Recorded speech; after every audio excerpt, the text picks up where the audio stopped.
Q services, Q washers, eBay and YouTube. What something got here is a Ws202 Interpump, coupled up to an Rs500 Gearbox, 2-to-1 ratio. Obviously the Interpump itself is 200Bar at 21Ltrs. As you can see, there is a code on here. That QR code is now working.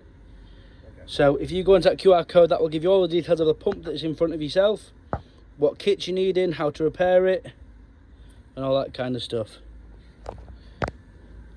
3/8 high pressure outlet, 3/8 high pressure outlet. On the bottom side, you've got a 1/2 inch inlet and a 1/2 inch inlet itself. Obviously, we're building these up from scratch. We've got an inlet, single inlet feed there, and a double inlet feed in there. So feed it from both sides of the pump. Exactly the same on the top. The top there is the high pressure outlet, which obviously goes into our unloader valve. We can come out of both sides into a high pressure outlet. Obviously the prime frost valve in either side.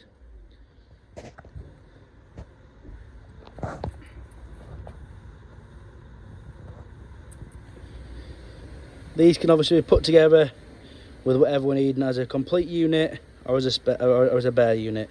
Thank you very much. Q services, Q washers, eBay and YouTube.